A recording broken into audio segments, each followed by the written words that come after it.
Hi, my name's Dee and welcome to Sunchild Tarot and welcome to your readings for the full moon in Capricorn, 24th of July. Obviously these readings are meant to cover the 2 weeks, the 4 weeks, or the 6 and a bit months, or just under 6 months, isn't it? From the full moon in Capricorn back to the new moon in Capricorn, which will be sometime around Christmas.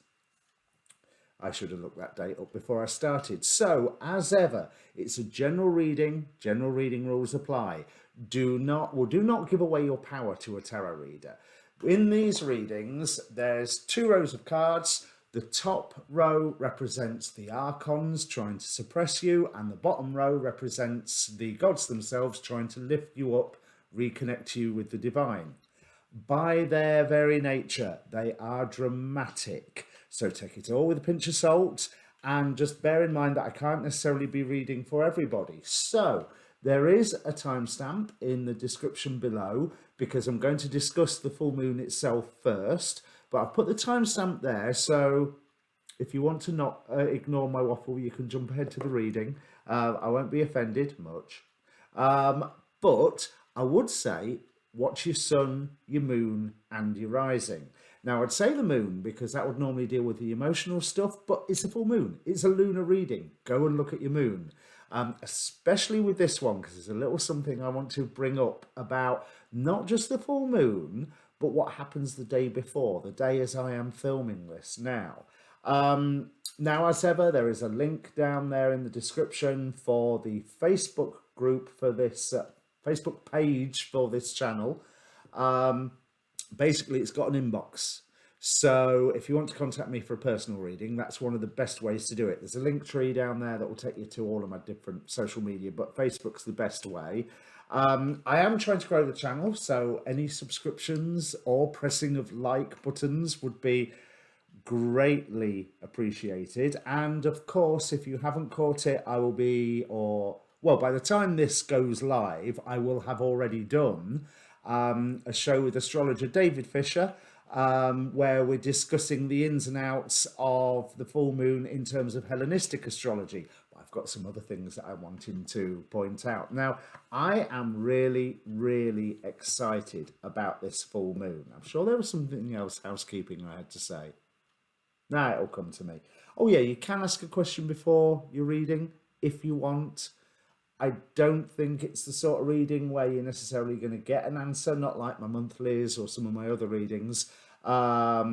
It's just a general look at the forces that are around for you to take advantage of or dodge, whichever way you want to look at it. Right. So this is the first full moon after the eclipse seasons. Now, if I bring my notes up so I can remember what I'm talking about, this is the degree here is ruled by, I always struggle with these, Yael, who is all about letting go and mental force. But the degree angels, which I've not mentioned on these videos before, the degree angels also control a 5-degree arc each. So this 5-degree arc is ruled by Mabahia, who is about putting thought into action, who is about intellectual lucidity. And Yael is about, as I said, letting go, mental force. That puts a lot more context into this full moon, whereas we have been working so very hard to plan and to decide and to find ways to move forward. We've discussed this on the astrology shows with David. We've discussed this in the readings. That's setting your plans up, getting all your ducks in a row, all of that preparation work. Now it's time to do it. When you know there is that thing that you want to let go of, now is the time to let go of it. I know you'd normally say that new moons are good for letting go and full moons are about completion. And that's what I'm talking about, the completion of the letting go process that we have already started into motion. Now, as well as the 5-degree arc, The decans themselves are ruled by the goetic spirits, the known as the 72 demons that Solomon summoned. Although I would question whether the term demon for them is actually fair. I think it's a bit harsh, but it's what they've been known as for at least 500 years, if not more. So by day, this is ruled by the goetic spirit Berith. So, quoting from Michael Ford, in an initiatory context, Berith may be a tool in the understanding of self, including the alchemical process of turning of gold, i.e., coming into being more, strengthening your form, the fiery essence of self. Berith is proves to be a powerful goetic servitor that you can summon to guard while going through some introspective rites. Now, we've been going through these introspective processes for, well, quite some time, let's be honest. And so again, it's rubber stamping that idea of, you knew you needed to let go of this thing, time to let go, time to put your plans into action, time to be you to the best of your ability. Now, by night, it is ruled by Flauros, or as I would know him, Horus. Now, he's one of the traditional 9 demonic divinities in traditional demonolatry, and he's described as typifying the perfect balance of physical, mental, and spiritual consciousness. So there's that, again, that coming into yourself and finding the whole, being true to yourself aspect, the whole this is who I know I am, and that bit there, I don't need it anymore, it's not me anymore, let's go, because I'm going along on this new path. Now, I am excited about this full moon also because of something that happened the day before. The day before, there was a near perfect 4 points of a pentagram in the sky. So let me just bring that up for you to see. Hopefully you'll be able to see the aspect lines, because they're quite faint. Solar Fire does them in a colour I find it really hard to see, but you notice the moon, Jupiter, Uranus, and Venus, which is a beautiful selection of planets. You've got the love and value of Venus, you've got the making things bigger of Jupiter, you have that emotional, in this term, it's what do I feel strongly about, and how can I make those things that I feel are beautiful in my life bigger? How can I make those things that I value in my life bigger? And then there's Uranus, which Uranus always causes upset, but on this particular point, I think if the unexpected occurs, it could only be bringing good news. Now, by the time we come to the full moon itself, you notice that near pentagram is split up into 2 sets of 3 3-pointed pentagrams. However, the Solar Fire doesn't do aspects, or at least I can't make it do aspects, to Black Moon Lilith. So we have Mars, Moon, and Black Moon Lilith taking action to heal hurt feelings, is how I'm reading that, and how I would want to read that. Bear in mind that Mars at the moment is being ruled by the goetic spirit Beleth, who is there's a certain sense of Beleth plays with time. There's a certain sense of immediacy here, but it's almost like you can take this energy and pocket it for a short while. And then the final three-pointed pentagram is again Venus, Uranus, Jupiter. So something unexpected about that which you value and can be made bigger, which I think is still beautiful, but especially coming off of that pentagram the day before. Now, I'm also very excited about this because the final point of that pentagram would be pretty much 4, 5, 6 degrees Libra. Guess whose moon is at 6 degrees Libra? So I am looking to take full advantage of such a beautiful astrological combination. Now let's just have a look before I go into the cards, because I got told off on comments about a long introduction to another reading that I did. So I don't want to waffle for too long, but the symbols of 3 degrees Capricorn and this full moon are also very interesting. I remember what really grabbed my attention is the Kosminski degree symbol, which is of Persephone rising gracefully from beneath to the upper world. The sun is shining and the surrounding country is rich in fields of corn, fruit, birds, flowers, whilst butterflies are sporting round her head. Now, I suppose according to the legend, that would not be directly true, because spring doesn't start until Persephone comes up and Ceres or Demeter goes, "Ah, you're back," and starts letting things happen. But it is still a beautiful image. So this is said to denote one of great power of endurance, who forces himself, ill or well, to brush away obstacles in the way of his desires. What was I saying about letting things go? There is here a combination of mental, moral, and physical force, bringing us back to the idea of that rulership of Hares. A trinity which carries the native through danger and conditions most adverse.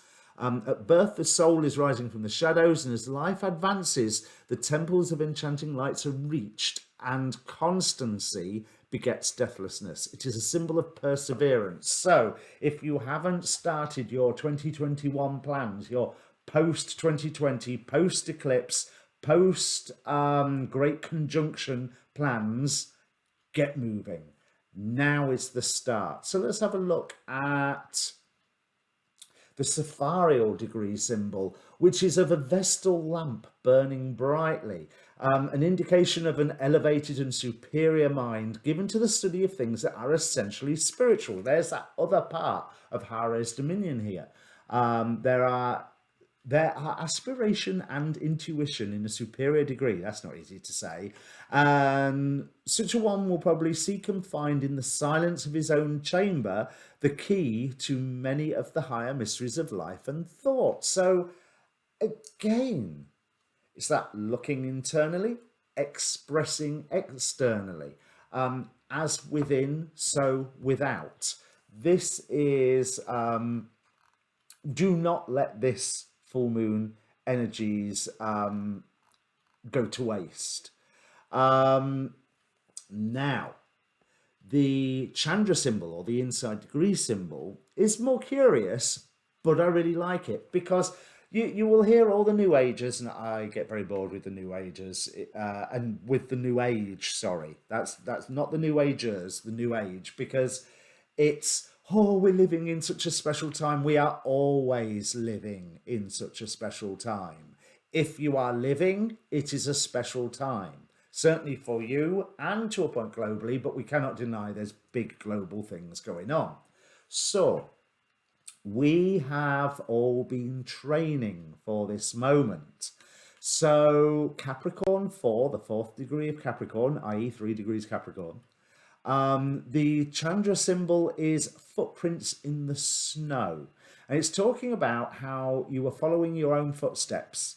In the last previous lifetime, you set into motion a very full karmic momentum, which only got to midstream. This time, you first recapitulate the previous patterns and then set out where they lead. All of it, every step feels fated, inevitable. It is an uncannily strong inward impression. Yet, in order to permit the soul of this lifetime some measure of autonomy and freedom, this knowledge is held in the superconscious mind, and you can then cast about as though nothing had happened before, if you want, except that the inward instincts direct you in a predetermined course. And the lessons and the scenes are so very familiar. So blah, blah, blah, when the individual karma is this strong.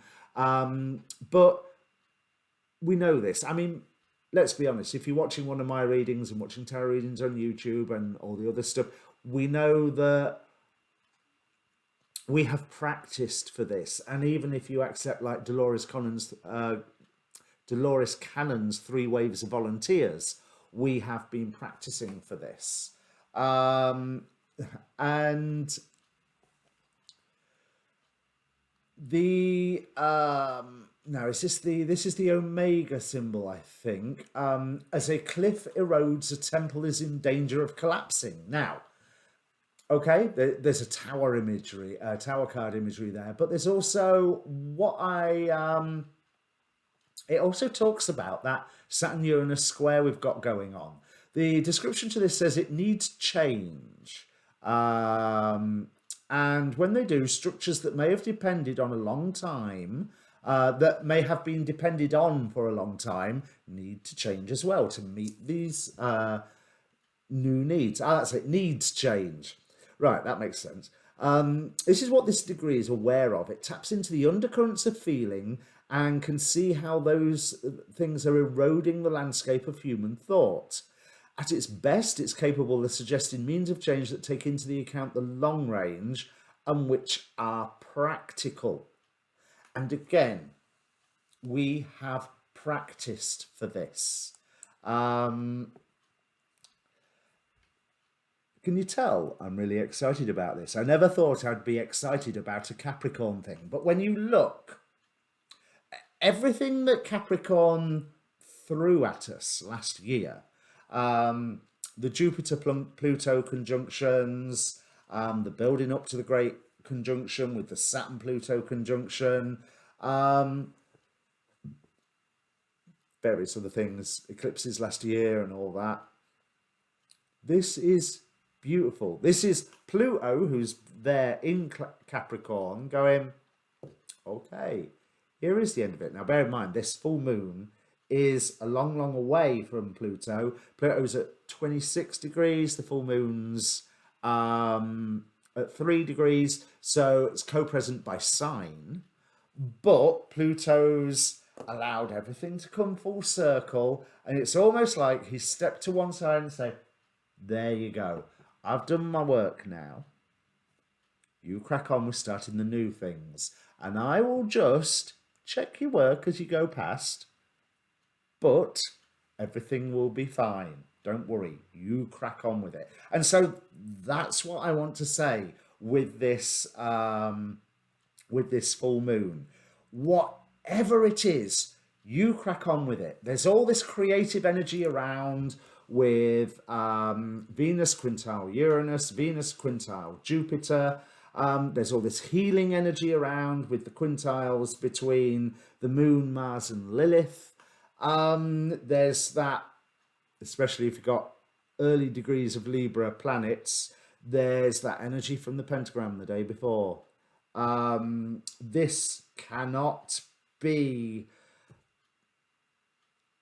a bad thing if you take advantage of it, but you take advantage of it with self-knowledge. You take advantage of it after having really dug down on the inside and saying, is this what I want? Is this a bit of me I still want to be? What do I need to let go of? And let's already make sure that this full moon is the final letting go of those things. They will come back again. Of course they will. They will come back again for you to be able to walk straight past them and say, no, I've let go, I don't care. because that's how it works. You know, they so when all these things that you've let go of pop their head up again in like 1, 2, 3 months, years time, it is there to say, huh, have you let go? Really? And if you use this full moon energy right, the answer is a resounding yes. Yes, I have. Now, this is before I've done the show with David, so that's how I'm reading the full moon, purely on the basis of the angels and the demons that are involved here, and some of the aspects, but minor aspects. We'll see what David makes of it. In the meantime, I'll bring your cards up in a second. If you want a personal reading, don't forget that Facebook link. Please feel free to share the video because it helps, and press the like button because it helps YouTube notice I exist, which I'm not sure it has yet, really. In the meantime, yeah, let me bring up the cards. Okay, Taurus, as you know, the first top line is the archons, or the masks that they wear as they're trying to deceive you, and the bottom line, the gods trying to lift you up to your divine purpose. And unsurprisingly, purpose is what this entire reading is about.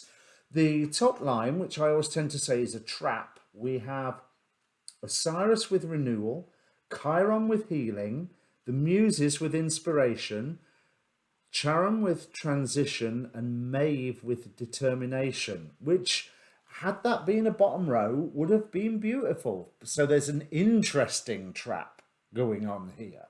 On your side, we have Zeus with leadership, Eros with desire, Sheila Nagig with gateways. I think Sheila Nagig is also the entity that conveys some form of royalty onto a being. She manifests as an old hag, and basically makes advances on the hero, and if the hero rejects her because she's an old hag, then they don't get very far. However, if they accept her advances, she transfers royalty upon them.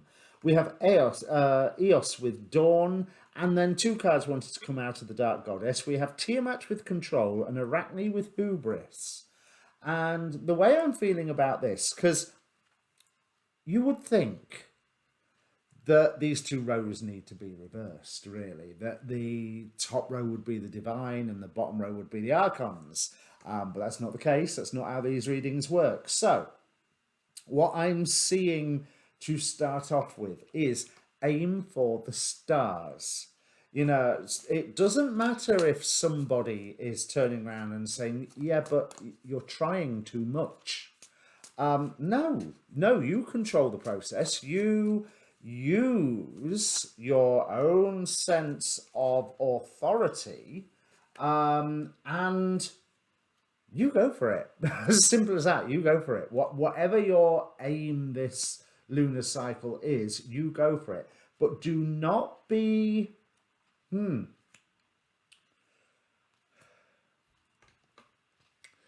not be swayed by someone who comes along and says, oh, but why don't you try this? You will gain healing out of this. It will lead to a beautiful life. It will transition you into a new place. Because nine times out of 10, or 90% chance, they mean well. You know, that they do mean. The archons don't always manifest their energies through people with malicious intent. You know, the road to hell and all that. They may well mean well, but the ideas that they are bringing to you as, oh, try this for a course of healing, they cause more stress than they need to do. With Zeus in the leadership role here, you're not being asked to renew yourself or rebirth yourself. You are being asked to keep on being you and go for what you desire, because you can open those gateways up. Now, they may seem a little distasteful to start off with.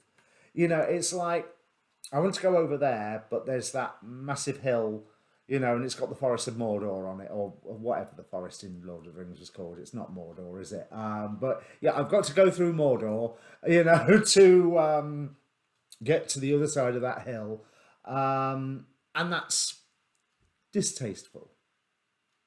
Nevertheless, if that's what you need to do, that's what you need to do, because you need here to aim for the stars. Because whatever path you choose right now, with this out the Oracle and Heaven and Hell, we have Sahaya with longevity, and interestingly, on the bottom of that card, we have Barith ruling the full moon by day. Yeah, ruling the full moon by day.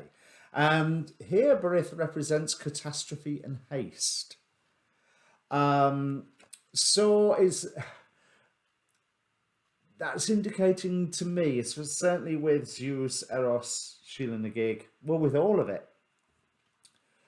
don't change direction. This is something you're good at, Taurus. Don't change direction. Not at the moment, maybe later. But you're in motion now. Stick with it. Don't worry about these, oh, what if you do it this way? What if you do it that way? Stick to what you have said, because it will manifest what you are wanting, even though it may be a little bit of a lonely path. We've got the Hermit here with desire, because let's be honest, you might be the only one wanting this, whatever it is that you're wanting to go ahead with, and someone else is not wanting it. But this is good. Oh, this is even better. So, as I say, Hermit clarifying Eros. Sheila Nagig here, we have the Sun clarifying. So these gateways that open up for you are fruitful, abundance, lead to happiness, lead to a sense of purpose. They are giving some form of life. And we have the Knight of Cups with Eos. So if this is a relationship reading and there's someone that you're wanting to get with, ask them. Please don't let this be a relationship reading. You know what I'm like about them.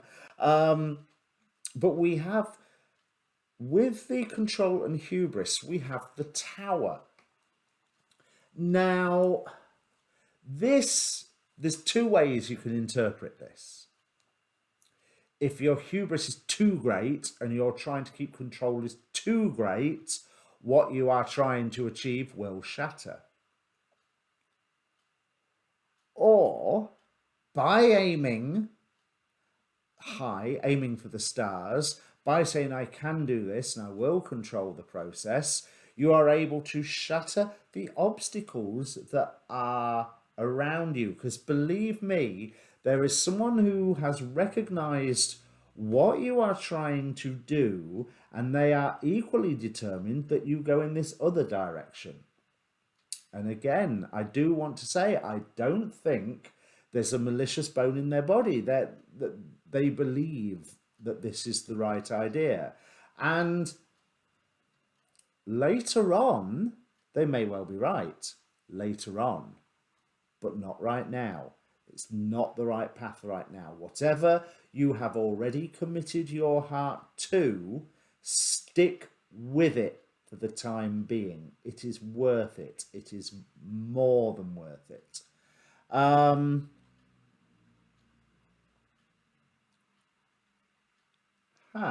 think that's actually, oh God, that was quick, wasn't it? That's everything that, I mean, apart from this Eos and the Knight of Cups, as I say, that there's a dawn of some form of love for something here, or there is an offer here that is in line with your desires, in line with your intent, in line with so that's where, yes, control, but when there's this offer that turns up that makes you go, that gets me closer to, and okay, you may have to surrender a little bit of control there, because someone's helping you. But I believe that that will be a welcome change, because what it is that you were desiring, you were pretty much alone in it to start off with. And to find that there's someone else that you can work with, that your goals not the same, maybe. I mean, maybe the same, but similar enough that you can help each other. And that may require a little bit of relinquishing of control, but nowhere near as much as what it would require if you take this so-called healing path that is offered to you. This, we need to make the transition, we need to make a victorious transition into this whole new way of being, which, to be quite honest, I mean, New Agers would crucify me with this. Now is not the time for healing. Now is time for doing. You've had the time for healing, and if there's more healing to be done, that will come around again. But right now, it's time to be doing, because with Chiron here, we've got the Ten of Wands. It's like this healing path that is offered to you is just, it's burdensome, it's stressful, and it's obscure. It may even initially feel right. You hear this idea and go, yeah, that's great.